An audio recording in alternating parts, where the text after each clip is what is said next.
Oh, oh, oh,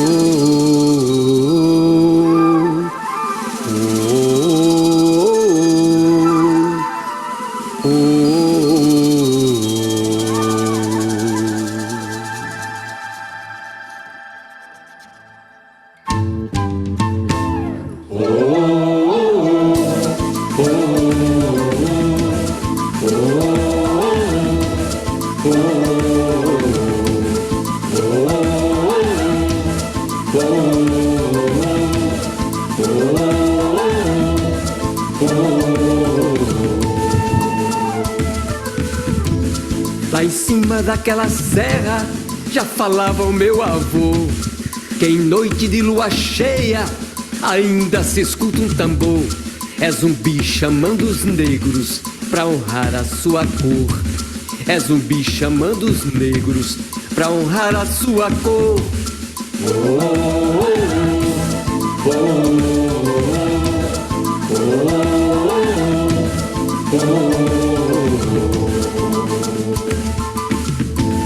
Lá na praia de Iracema, Jangadeiro me contou do herói dos mares bravios, dragão do mar, se chamou.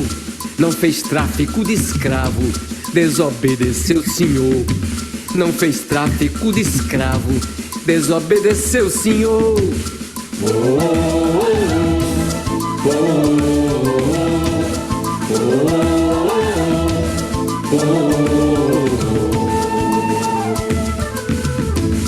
Naquele rio das mortes, naquele resto de mata, caboclo velho nativo recorda molando a faca dos heróis do povo negro pra defender negra raça. Dos heróis do povo negro pra defender nossa raça.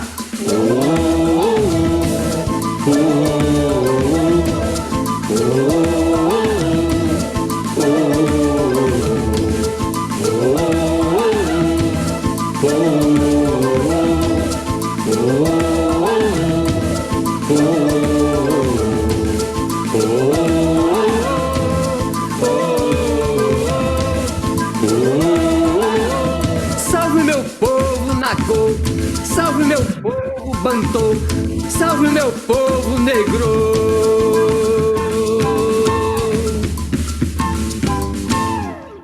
Boa noite, as boas-vindas a vocês, cada uma e cada um. Então, o SEBI, no ano de 2024, ele está promovendo rodas de conversas sobre profecias no cotidiano.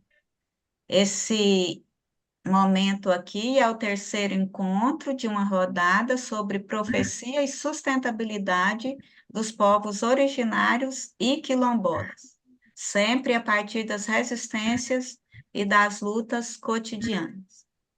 Hoje a gente tem aqui conosco para nos provocar e nos trazer vivências e experiências do povo quilombola, a partir do povo quilombola. Então, é a Jalmaci e o Adão. Então, eu peço que a Jalmaci se apresente para nós e depois o Adão. Então, boa noite. Eu sou João Maci, eu sou da comunidade quilombola Laje de Eurípides. Ano passado estive aqui também e retorno agora com muita alegria.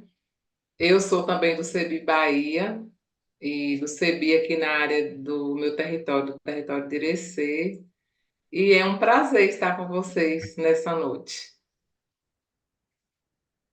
Gratidão, Jalmaci. A gente agradece outra vez por você ter aceitado o convite. E você, Adão, fala um pouco de você para nós.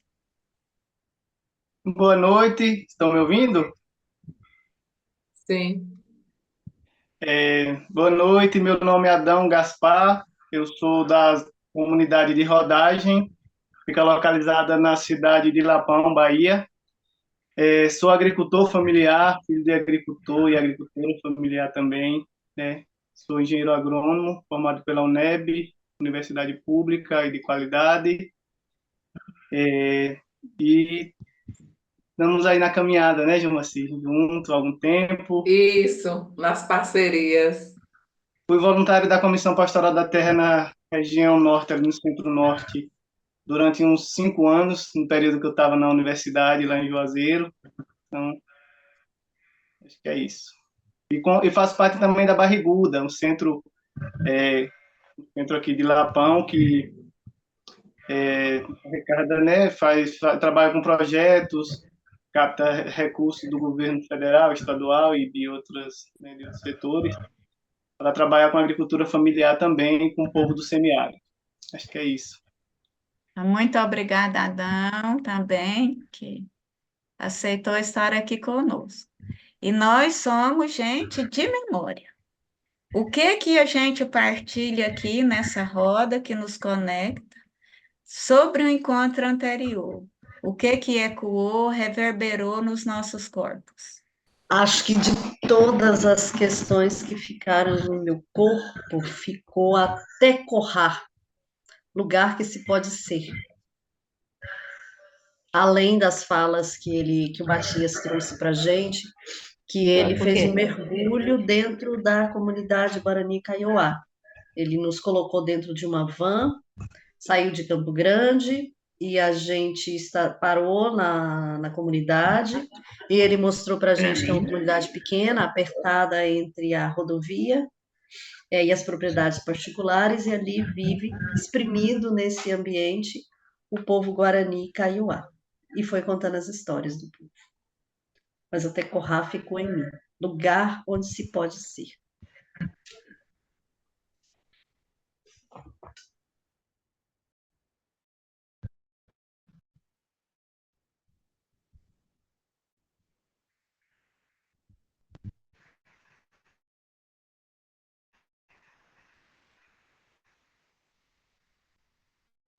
Mas alguém quer fazer, tem memória, quer trazer alguma memória?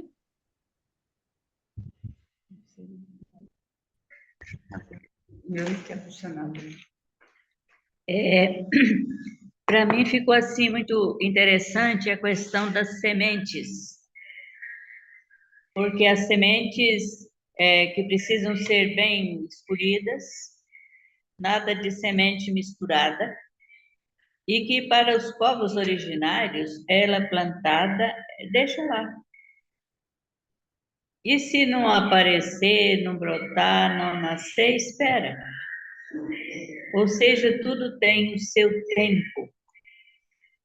E isso me ajudou, porque eu penso que nós vivemos numa sociedade que tudo é muito corrido, é tudo para ontem.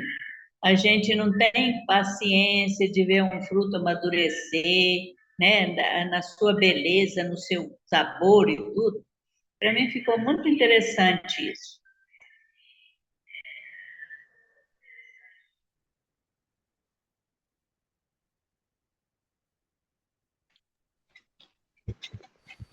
Para mim ficou a questão da fé, da sua cultura, o ensinamento, a parte das crianças, que é todo aquele cuidado, aquele zelo que eles têm de ensinar os seus costumes, os seus valores. Isso ficou muito forte para mim.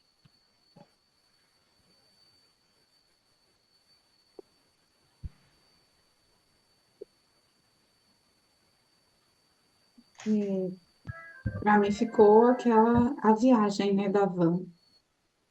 Todo aquele processo de da gente perceber a realidade, né, a partir daquela viagem, da chegada, da observação do tamanho do território, de perceber que não é tanta terra assim, né? E a, o compromisso com a luta, né? Que é de doação de vida mesmo, né? Que eles não pensam em matar, mas eles sabem que podem morrer, né? Então, essa questão da doação da vida e da luta, para a luta em nome do povo, né? Além do Tecorá também.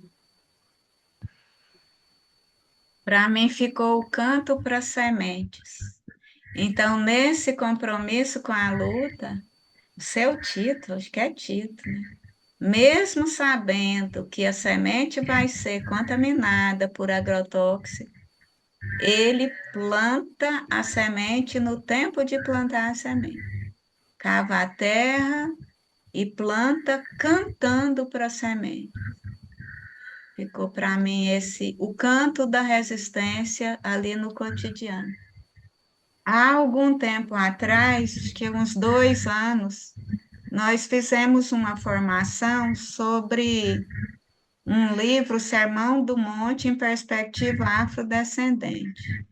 Desse livro saiu uma reescrita das bem-aventuranças. A gente partilha aqui com vocês, eu vou compartilhar na tela.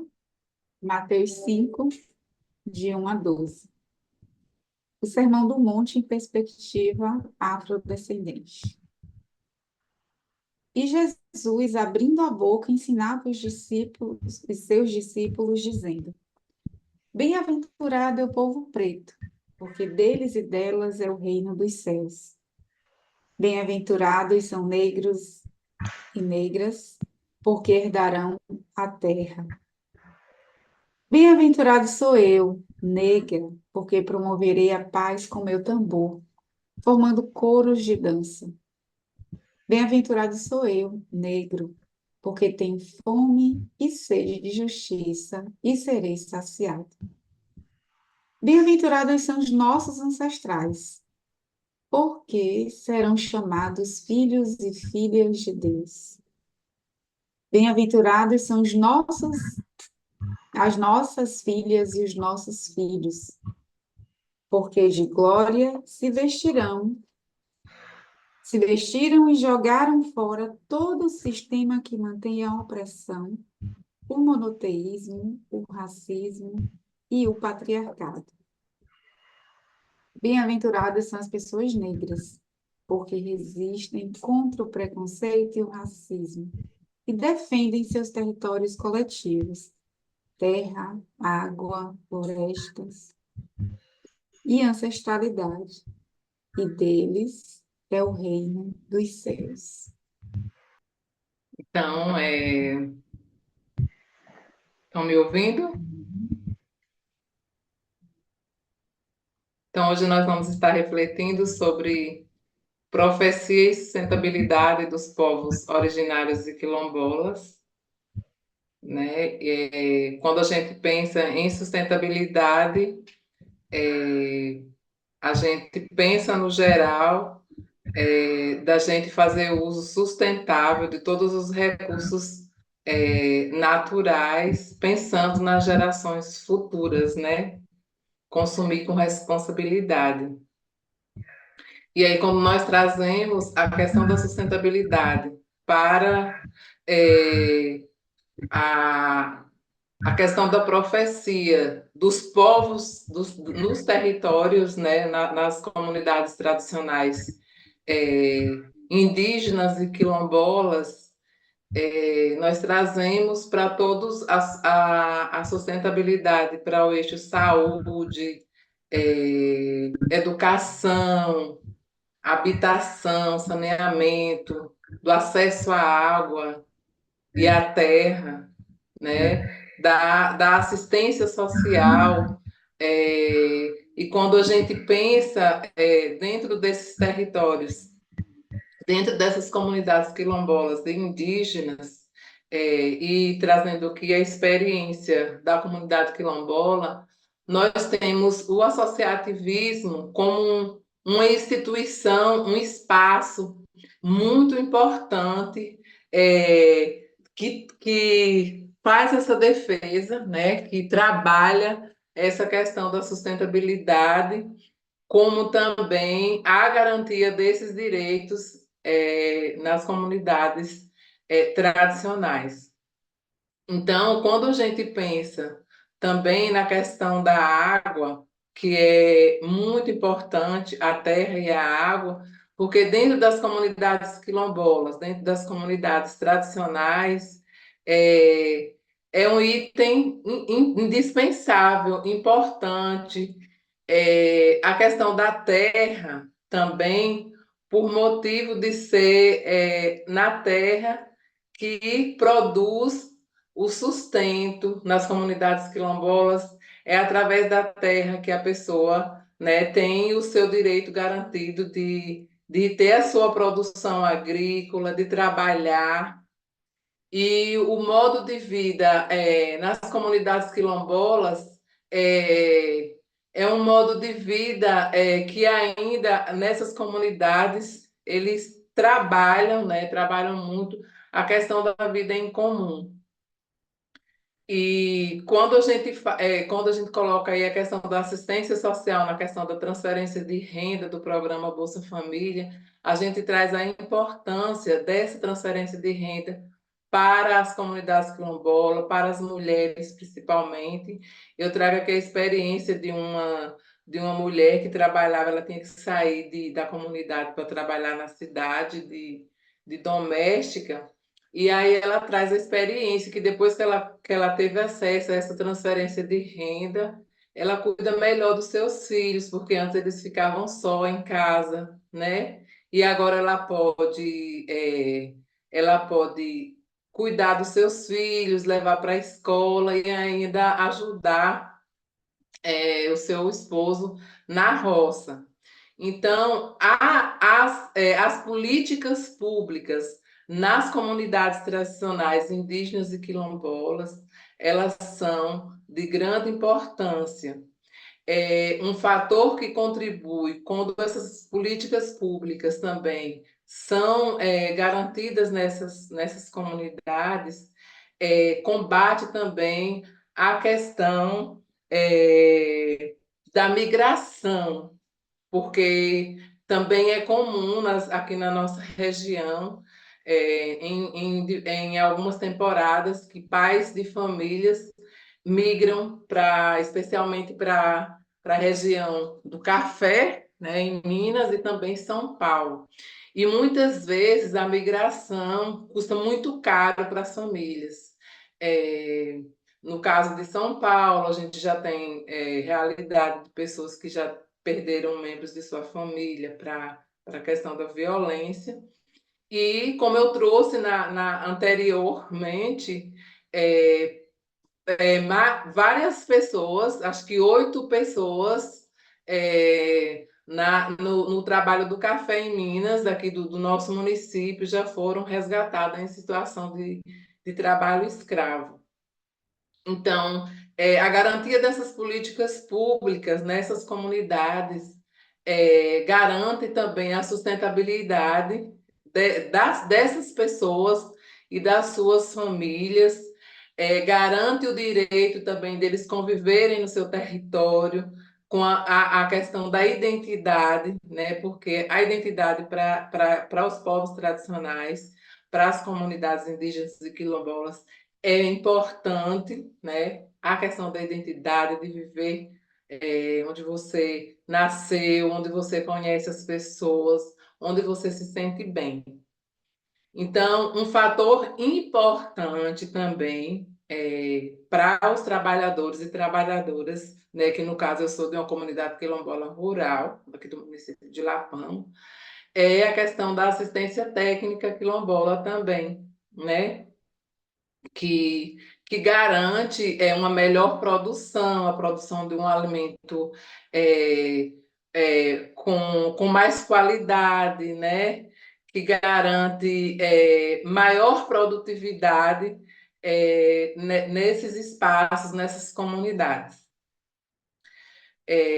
O item que a gente traz sobre a questão da articulação no semiárido brasileiro, do programa 1 milhão de cisternas, e aí a gente traz o P1MC, que, como nós sabemos, o início desse projeto ele foi iniciado para um programa 1 milhão de cisterna, né? P1MC, a construção de cisternas de consumo, né? Com a capacidade de 16 mil litros de água para abastecer uma família de 5 pessoas.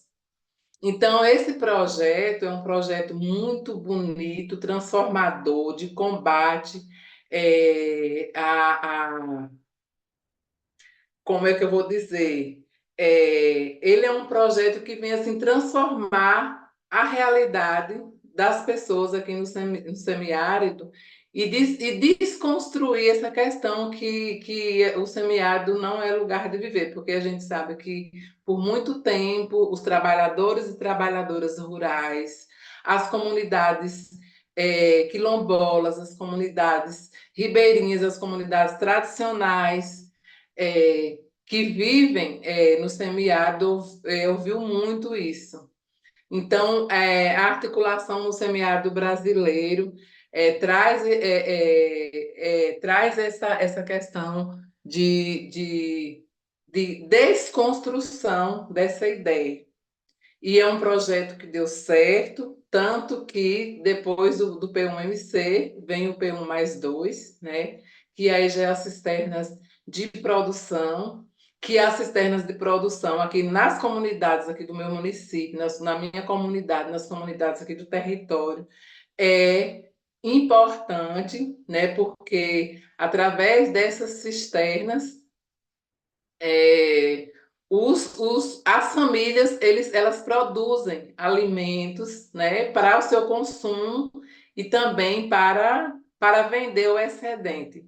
Então, a produção, o programa Um Milhão de Cisterna, eu fiz parte, né, na primeira etapa. Meu colega Adão ele vai dar continuidade aí, porque ele está trabalhando atualmente com o projeto que está retornando. Então, assim, eu tenho muita alegria em ter a oportunidade em um momento, fazer parte desse projeto, da execução desse projeto aqui no território, porque a gente levou água de qualidade, a gente levou esperança, a gente levou novas possibilidades, nós levamos garantia de direito aos recursos hídricos para as comunidades que muitas vezes, por isso que é um projeto importante, porque você vai até as comunidades, você vê a realidade do povo, você sente a caminhada do povo no dia a dia, e percebe quão importante é a chegada de uma cisterna dessa na comunidade, que a gente também falava assim, que a cisterna ela ia cheia de conhecimento, e realmente, não só com água,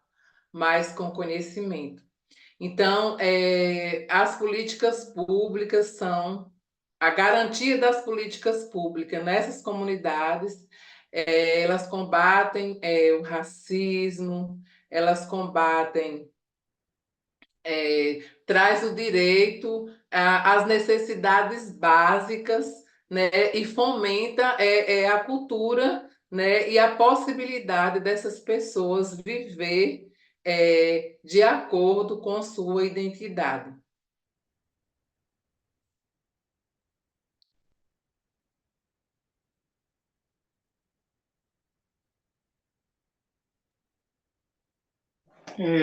Bem, pessoal, mais uma vez boa noite, né? Falar um pouco sobre o P1+2, e aí, que quer dizer uma terra e duas águas, né? Que é a cisterna de consumo. Para ganhar a cisterna de produção, que é a segunda tecnologia, os agricultores, né, os beneficiários já teriam que têm que ter ganhado a cisterna de consumo, né? Então, é um processo já que de alguma forma, já beneficia as pessoas que realmente têm essa necessidade. Então, além de ganhar a tecnologia, esses agricultores e agricultoras, elas têm que participar, no caso da cisterna de produção, de 3 dias de cursos, né? No início, antes de receber a tecnologia, que chama GAPA, que é Gerenciamento de Água para a Produção de Alimentos, e no final, quando a cisterna está pronta, que é o curso também chamado SISMA, que é Sistema Simplificado de Manejo da Água. Então, esses momentos são muito importantes, porque os agricultores vão compreender por que eles estão recebendo essa tecnologia social Não é simplesmente a entidade, a ASA, chega lá e constrói a cisterna sem contextualizar nada para eles. Então, esse momento é muito importante para dizer que foi a sociedade civil que conseguiu, através das lutas, né, de mais de 20 anos de lutas, para poder conseguir que os agricultores e agricultoras recebessem esse benefício, né? Então, isso é muito importante. E aí entra todas as discussões de... o principal questionamento que eu faço para eles, né? Você fala, vocês sabem por que é que vocês estão recebendo a cisterna, por qual motivo? Aí uns falam, porque eu sou do Bolsa Família, né? E aí eu falo que não. Falo que o principal motivo por eles estar recebendo a tecnologia é ter terra. Então, eles têm que ter o acesso à terra para poder ganhar a tecnologia social. E aqui no Nordeste, a gente tem uma cultura de dizer, né, o povo tem a cultura de dizer que a gente tem uma reforma agrária natural, que é mentira, né, uma falácia que tentam colocar na cabeça dos agricultores.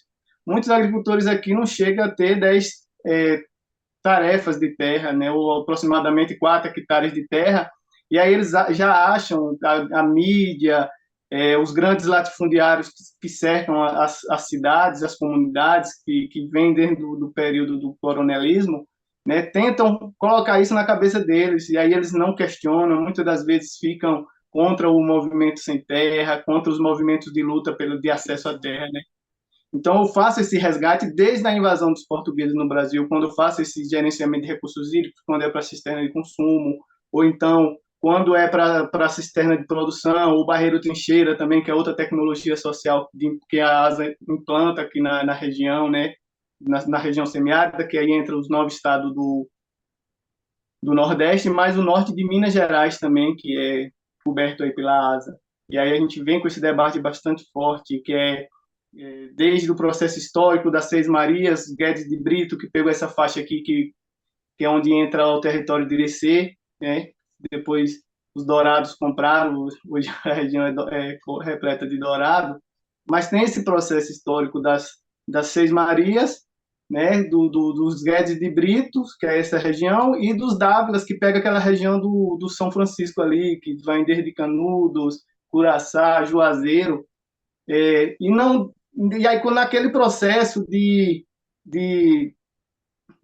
abolição da escravatura, né, o povo não tem para onde ir, porque essas terras já já foram doadas pela coroa portuguesa, e aí o povo, mais uma vez, fica à mercê, sem ter acesso à terra, sem ter acesso à dignidade. Aí a gente traz esse debate muito forte também da questão dos sexagenários, né, do ventre livre, a questão da Lei Áurea, que foi a Princesa Isabel, e que a escola ensina para a gente a vida toda, e a gente tenta desmistificar isso, porque a gente sabe que foi a luta do povo preto que conseguiu libertar, e a gente vem até os dias atuais, né, nesse resgate, falar da SUDENE, que é a Superintendência de Desenvolvimento, né, do Nordeste, que acabou servindo também os coronéis, né, manter o domínio ali, a hegemonia, junto com os eleitores.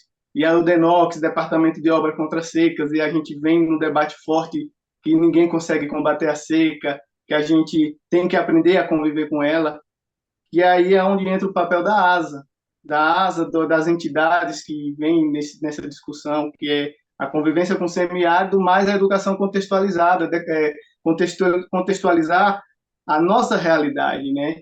As nossas plantas, os nossos animais, a importância de preservar a caatinga em pé, a riqueza que é, as frutas nossas nativas, muitas delas endêmicas, só existem aqui, né? Então, a gente traga esse debate bastante forte. E aí, depois a gente vem também com o debate da produção agroecológica dentro dessas comunidades. A gente fala das comunidades quilombolas, mas João Maci lembrou muito bem da questão dos ribeirinhos, que aqui o Rio São Francisco, né, de Xique-Xique e Centro-Sé, a gente tem bastante isso forte aqui, Juazeiro, né, com a colônia dos pescadores aqui, Xique-Xique e Juazeiro. Então, uma forma de organizar a pastoragem dos pescadores também, muito importante.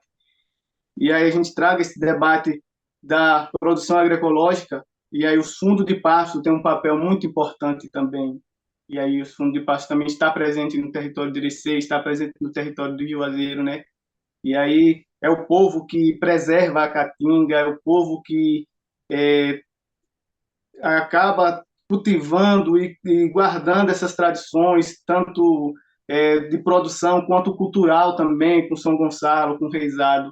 Então, isso é muito importante. E a agroecologia é isso. A agroecologia não é somente produção do alimento ali, da comida, mas a agroecologia é isso, é discutir questão de gênero, né, o trabalho da mulher e do homem dentro da propriedade, dentro de casa também, porque não é só é, produção, o homem tem o direito a ficar só na produção do alimento, a mulher também fica nesse papel, e quando chega em casa, isso acaba, a mulher que vai fazer as coisas. Então, a gente traga esse debate também da produção agroecológica e da diversidade de produção. Quando a gente fala em agroecologia, a gente traz esse debate da diversidade de produção, que é diferente da produção orgânica, né? Porque a produção orgânica, ela pode ser sem veneno, mas ela pode ser um monocultivo de banana. Aqui é uma plantação de banana orgânica, acerola orgânica, igual tem no Ceará uma produção de acerola orgânica, mas no mesmo viés do agronegócio. Não que isso não seja importante, já é alguma coisa, né, que já não está utilizando os agrotóxicos e tal, mas não tem esse debate tão forte dessas outras questões, né, que é a questão de gênero, questão da igualdade, a sucessão geracional dentro dessas propriedades também, que é muito importante, porque se os jovens saem, vai para estudar e não volta para casa, né, como é que vai ficar o campo daqui a um tempo? E aí, né, vem também a questão da produção de sequeiro, que aqui na região também é muito forte, né? Acredito que em toda a região semiárida é muito forte. E aí, uma coisa que pega é a irregularidade das chuvas. Muitas das vezes é, plantam, mas não consegue fazer essa colheita. Mas, mesmo assim, o povo ainda continua, né, com seus costumes de plantar o milho, de plantar o feijão de corda. E os povos indígenas também traz isso muito forte. E aí eu estava até me lembrando logo cedo, né, de um momento que a Embrapa fez. Né? A Embrapa tem um papel, a gente sabe que muitas das vezes não é tão interessante para a agricultura familiar, mas ela também tem alguns papéis importantes. Eu assisti uma reportagem que foi a Embrapa do Mato Grosso, que visitou uma etnia indígena. Chegou lá, eles pegaram as sementes, né, de milho, disseram que era para fazer pesquisas e armazenar, e o pessoal indígena entregou as sementes. Quando foi uns 3 anos depois, teve uma grande seca, né? Teve uma seca muito grande, e aí o pessoal da Embrapa voltou lá para a etnia indígena com as sementes que eles tinham perdido durante esses 3 anos de seca. Então, foi um papel bastante importante, que eles, a partir desse momento, eles pegavam cada semente, eles conheciam a semente e falavam, essa semente a gente planta em tal época do ano, a gente consegue colher em tantos dias. Então, foi um papel bastante importante para... Né, a Embrapa faz esse papel também importante de resgate, de guardar essas sementes, né? E aí, pensando na sustentabilidade e tecnologia nas comunidades tradicionais indígenas, a gente compreende, né, de estar trazendo essas sementes que sejam adaptadas para a região semiárida. Não só as sementes, mas os animais também que a gente cria aqui. Porque muitas das vezes tem projetos no banco que traz animais do sul e do sudeste para o pessoal aqui. Só que isso não dá certo quando chega aqui. Geralmente os animais ou morrem ou baixa bastante a produção, porque são animais que não são adaptados, não estão acostumados com altas temperaturas. Né? É a semente do mesmo jeito. Então, aqui tem que ser sementes que já tenham um ciclo mais curto, devido o período de chuva não ser tão longo. Então, a gente tem que estar adaptando, né? Aprendendo a conviver com a seca, aprendendo a conviver com o semiárido. As comunidades indígenas, comunidades quilombolas. E aí, um detalhe que me chama bastante atenção nessa questão é como o território, né, Jomaci, da gente aqui tem tantas cidades com nome indígena. Isso, verdade. Irecê, né? Inclusive Irecê, né? Irecê, Utinga, que inclusive tinha os índios Paiaiá, né? Ainda tem ainda pessoas que região de Jacobina também tem os Paiaiás também. E aí tem ainda esse costume, tá aí no dia a dia da gente, e a gente muitas das vezes nem presta atenção nessas questões. E eu sempre me lembro do meu pai, que ele falava, né? A minha bisavó foi pega dente de cachorro, né? Então, isso aí marca bastante a gente. Aí depois que a gente cresce, que a gente vai pensar, fala, poxa, como é que foi esse processo? Será se ela queria né, ser pega? Será se ela não era feliz lá onde ela estava, com o povo dela? Né? Então, de alguma forma, foi, né, a história da gente foi um processo de violação. E aí, se a gente for pensar, não é um processo só de violação do povo indígena, né? Mas do povo preto também, que foi tirado do seu território na África, trazido para cá. E aí, muitas das vezes, esse povo, né, os indígenas, são questionados. Ah, fulano tá com celular, fulano é índio, ele não pode ter um celular, porque como é que o índio tem celular? Assim, sinônimo de ser indígena é sinônimo que tem que viver no atraso, que não pode ter aquilo. E aí é onde vem os questionamentos, né? De onde foi tirado aquele recurso para fazer aquele celular? De onde foi tirado os recursos, né, para fazer aquele eletrodoméstico, né? Então, as pessoas não compreendem isso, que esses recursos minerais foram tirados das terras daquele povo e que eles têm os mesmos direitos da gente ou até mais direitos do que a gente né, que não faz parte diretamente dessas etnias, né? Acho que é um pouco disso. Jomaci, tem o próximo slide. É você, né? Então, agora nós vamos refletir nos grupos. Eu não sei como as meninas vão fazer a dinâmica aí de divisão, mas nós temos o texto bíblico de Atos dos Apóstolos, né? E nós temos também essa questão aí para a gente ler o texto e, e responder, né, a este questionamento. Atos 2, de 42 a 47. Quais as luzes que o texto apresenta para a vivência profética comunitária na atualidade? Carol caiu enquanto ela volta. Nath, bem-vinda. Beth, bem-vinda. A gente começa pela sala 1, que eu não lembro qual é. Sala 1. Sala 1 tá eu, tá Gilmaci, tá Nath e Thelma. Então, que luzes vocês trazem, sala 1? Olha, eu vou começar comentando, porque na verdade a gente foi refletindo e ninguém ficou responsável por relatar. Então eu vou comentar um pouquinho como foi nossa experiência e outra pessoa, se quiser, acrescenta. A partir do texto, a gente refletiu a questão da comunidade. Eu falei muito do meu lugar de mulher urbana, né? Não sentia mais o peso de todo um discurso do individualismo. E como isso era estabelecido de diferentes formas. Se você está dentro de uma classe média, em um edifício, a gente percebe muito o distanciamento entre as pessoas. Não é? Enquanto, como eu moro em uma área popular, essa realidade já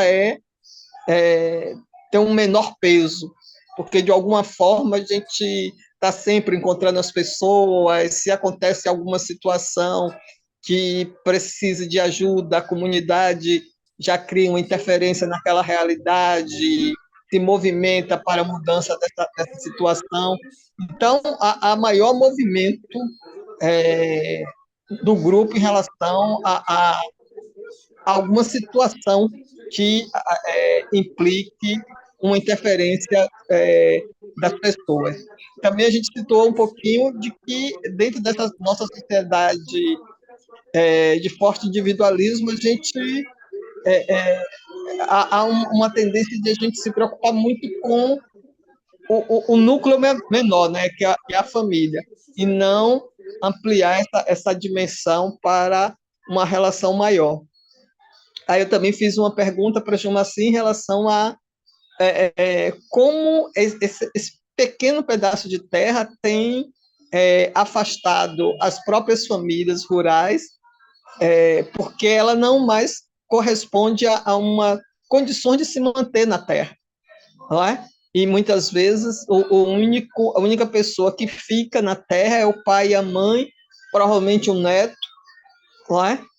Que se mantém ali na terra. E ela falou da importância de uma educação de campo, não é? De uma educação que crie na criança o desejo de estar ligada ao campo, não é? E ela trouxe também alguns exemplos de trabalhos comunitários de limpeza da terra, do grupo se associar para a limpeza da terra, não é? E eu acho que foi Thelma trouxe a questão da resistência dos grupos quilombolas às situações e situações de violência e resistência desses grupos. Basicamente foi isso. O nosso grupo, não sei se alguém queria acrescentar. Quando ela traz a questão que a gente partilhou da limpeza das terras, é importante quando a gente refletiu sobre a questão dos mutirões, né, que é comum, eu falei até que na comunidade era muito maior, com mais intensidade, agora ainda tem, mas não é tanto como antes. Então, isso é um sinal bonito, né? Hoje, sábado, nós vamos limpar a roça de Seu Francisco, aí no próximo sábado a gente limpa a roça de Zé Cândido, um exemplo. Então, é uma forma bonita de se unir, né, e, ao mesmo tempo, partilhar. Nesse sentido também que nós refletimos, e também sobre a questão da transição geracional, que foi uma que nós ouvimos também, de Ada. Então, a Nath fala que não deu para falar no grupo, mas ela entende que o texto destaca a coletividade, é algo que a gente deve trazer mais para a coletividade. Acho que os povos originários têm muito isso de comunidade, coletividade, que falta muito nessa comunidade, bairro metropolitano. Até hoje em dia, no mundo religioso, a Nath traz. Eu acho, e ela acha que é muito lindo ver esse abraçar comunitário coletivo. A Maria Teixeira traz que o texto apresenta um outro modelo de comunidade. As comunidades originárias e quilombolas entendem na prática o conteúdo do texto proposto para reflexão, que é Atos 2. Sala 1? Não, sala 2, né? A 1 já foi. Sala 2.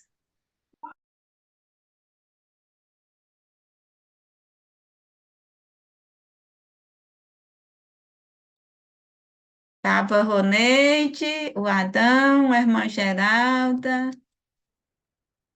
A Thelma não, né? A Thelma estava no outro grupo. E eu. Maria também.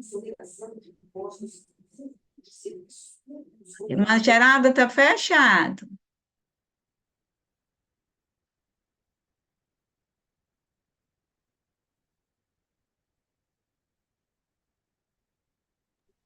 Seu som está fechado, irmão. Está fechado.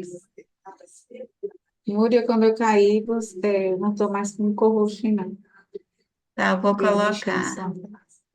Então, a gente espera a Maria abrir o som da irmã Geralda, porque é ela que vai partilhar no nosso grupo. Se não der certo, Roneide, você partilha?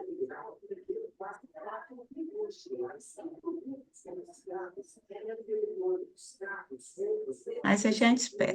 Você não consegue, não, Múria, ligar o microfone dela? A gente só consegue desligar. Ligar, não. Só consegue pedir para ativar o som. Vai, deixa eu tentar aqui. Não, pronto, já.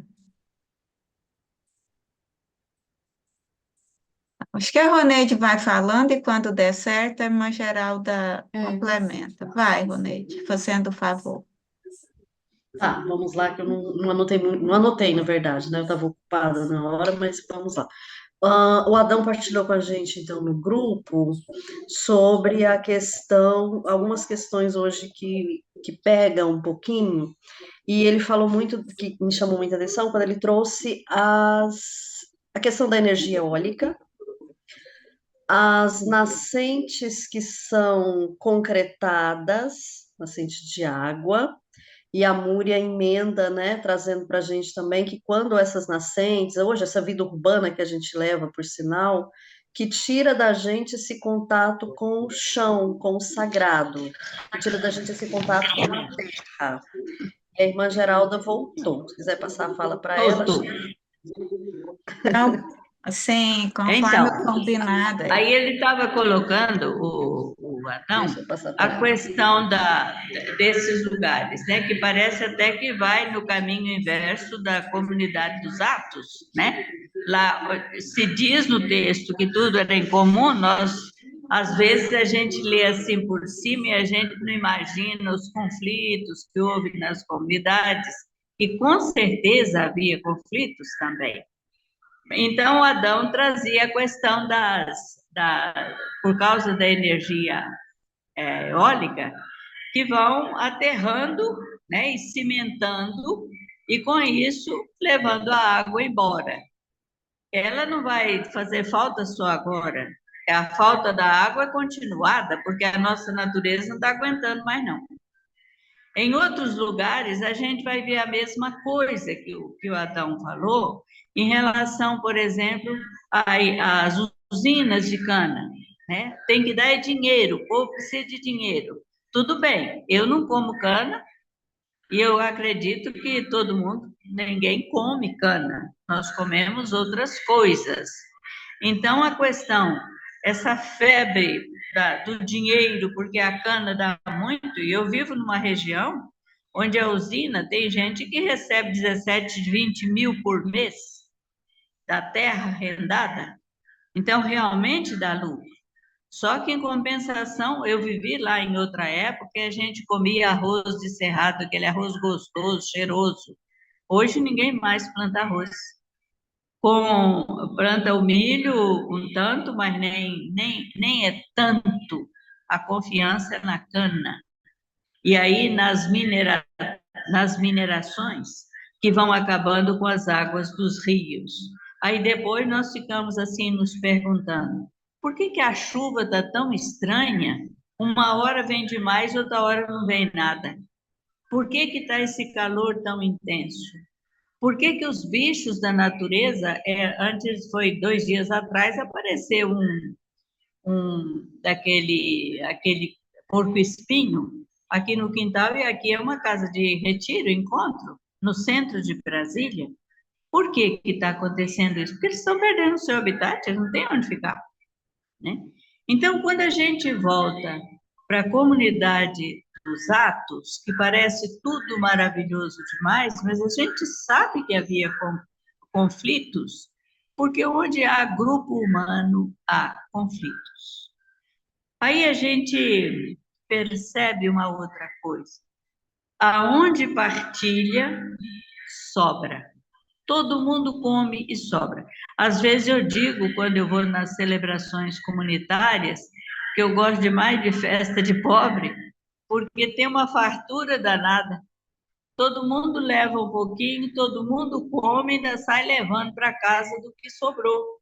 Isso é o milagre da partilha, né? E cada um levou um pouquinho, mas esse pouquinho misturado, juntado com outros pouquinhos, vira um pulcão, né?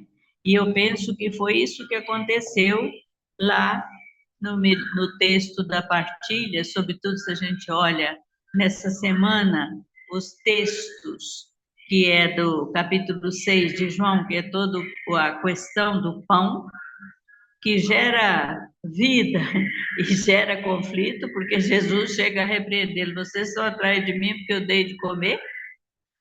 Ou porque eu sou na vida de vocês? Então, são situações que vão surgindo dentro da gente e que a gente pode continuar se perguntando. Hoje eu estava assistindo um vídeo que me deu uma alegria no assentamento Paulo Gomes, na Sede de Goiás, que é perto de Itapuranga. Lá tem gente que planta mandioca, mas não é todo o espaço que produz mandioca. Tem espaço que produz arroz, tem espaço que produz mandioca, tem espaço que vai produzir muito bem a pitaia. Daqui a pouco vai ter muita pitaia por lá. Enfim, eles foram procurando o que podia produzir ali. E hoje, então, estavam batendo o arroz.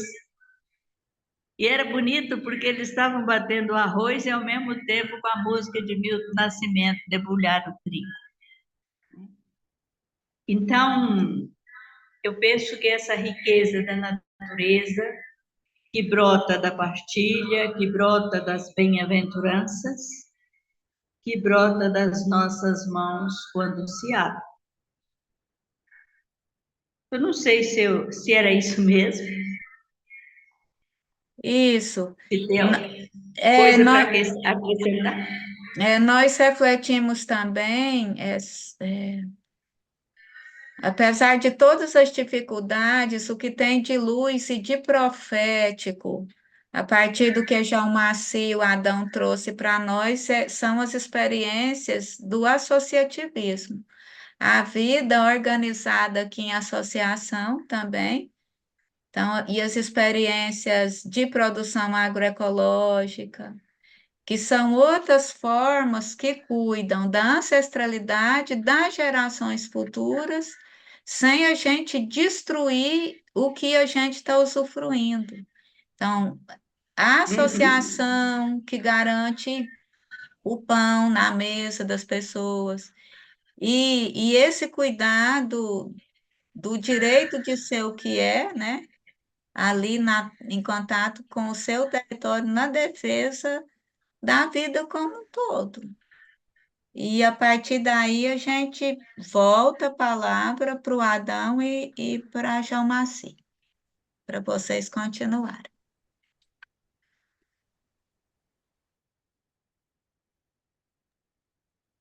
Eu coloco o slide já de novo?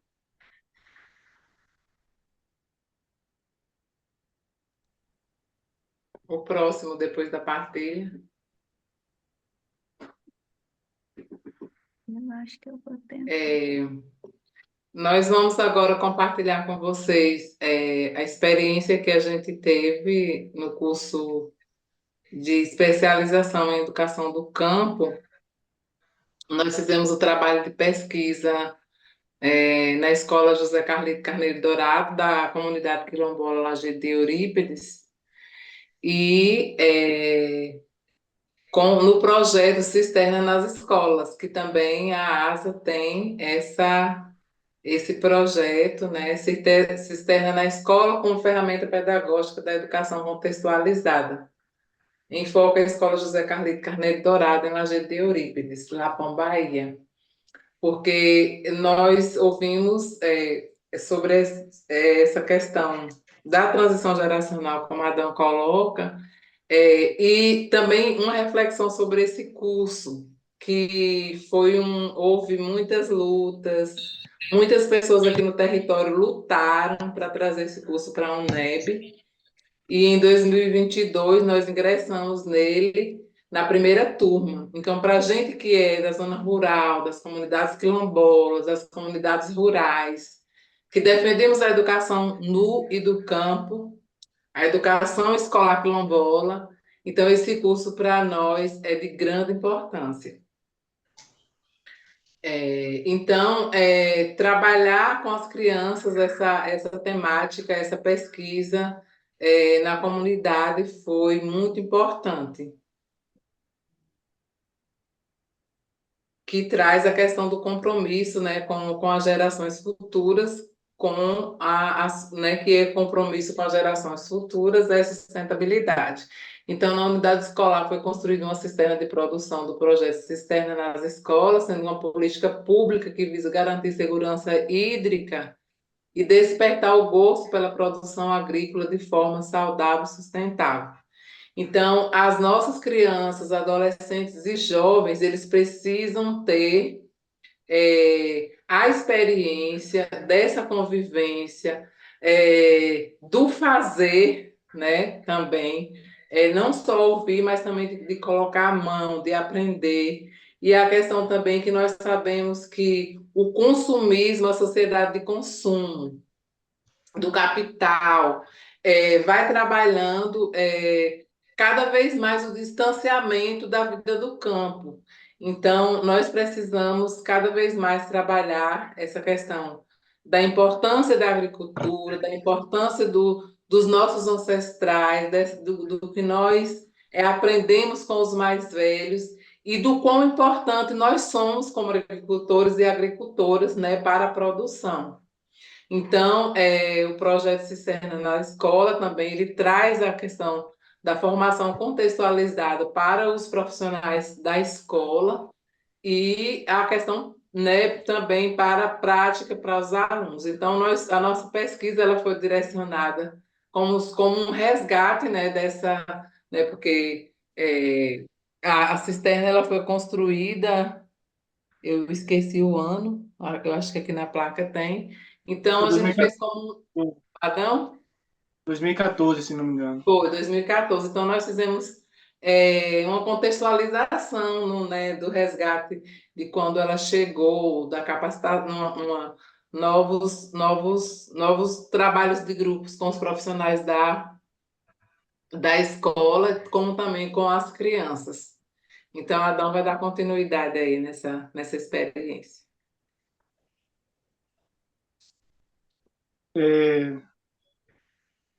A gente teve esse momento, né, que a gente já se falou com a equipe da escola, e assim, não foi só um momento, né, a gente teve creio que uns 3 momentos, né, o momento que a gente foi pedir, né, solicitar para fazer esse trabalho lá, depois a gente foi fazer uma outra capacitação, né, como é que se deve utilizar essa água das cisternas, e aí veio todo um discurso, algumas professoras estavam na época que recebeu a cisterna, que participaram desse curso também, então elas trouxeram esse resgate e acabou contribuindo também com o debate.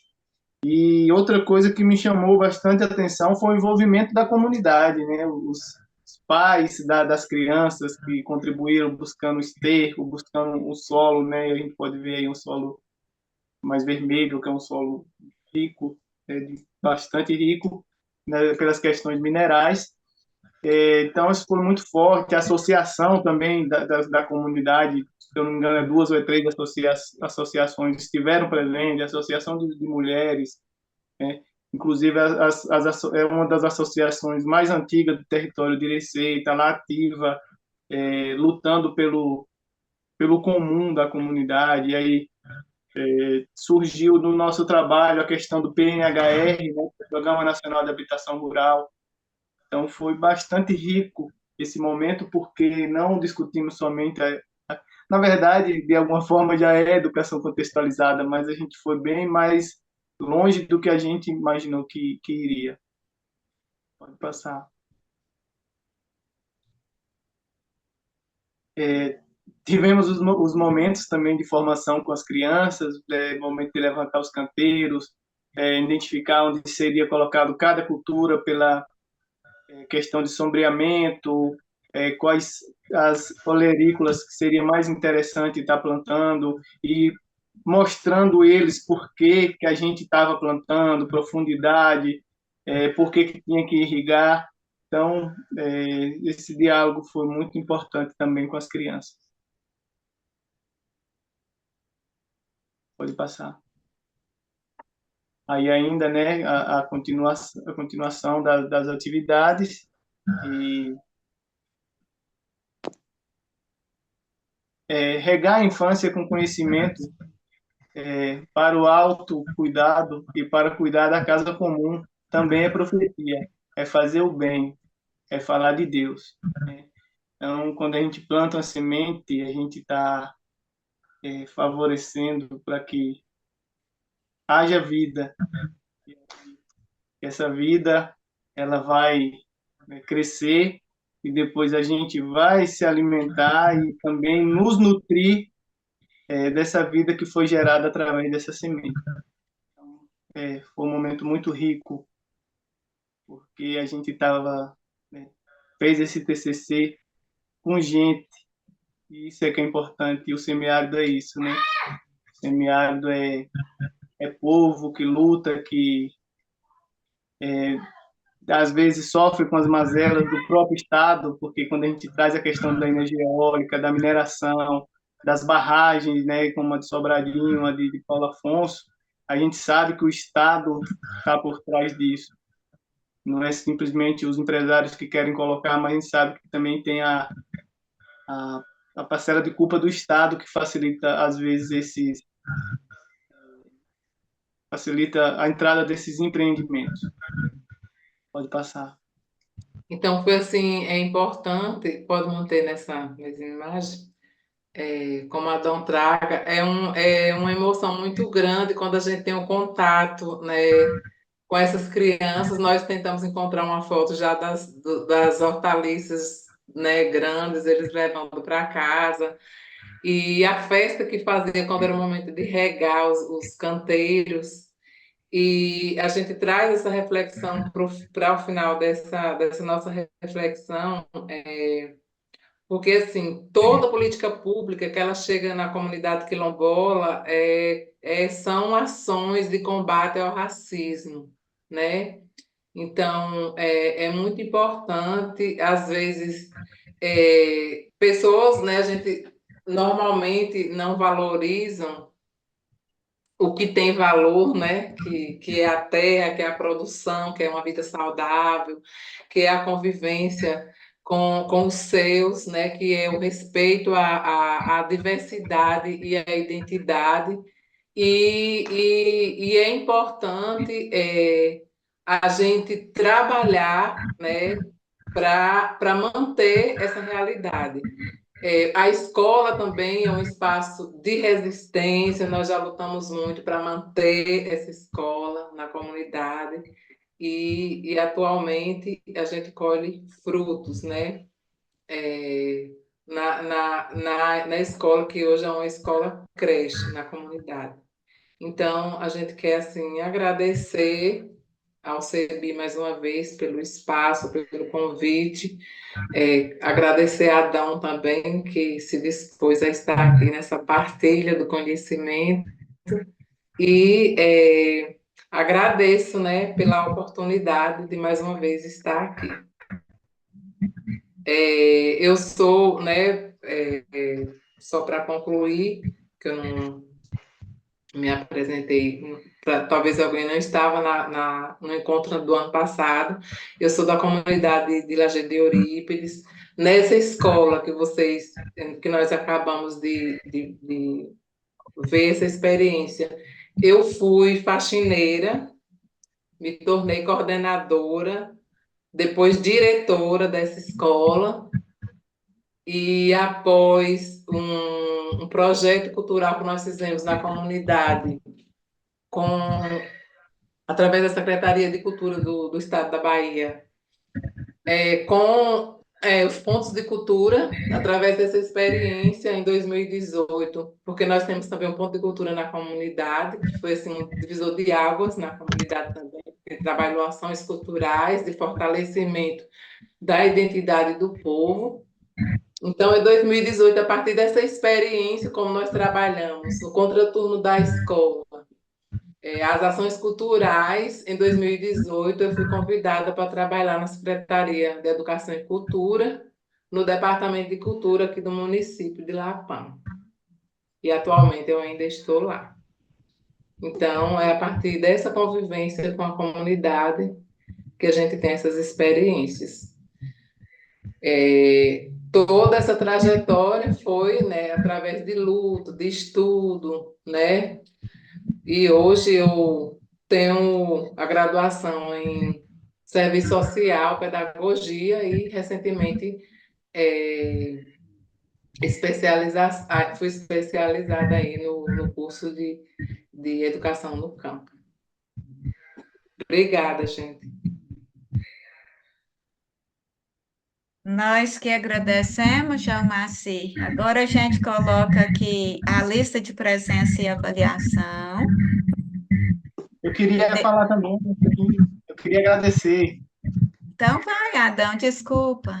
Oh, gente. Eu Desculpa o queria atropelo. agradecer. Queria agradecer a vocês pela oportunidade de estar trazendo um pouco desse debate, das vivências da gente. Queria agradecer a Jamaci pela confiança e pelo convite também, da gente mais uma vez estar nessa parceria aí. A gente fez o TCC da pós-graduação em Educação do Campo. Eu acabei não falando, né, que a gente hoje é especialista em Educação do Campo, que é muito importante. Aí é isso. Muito obrigado pelas partilhas.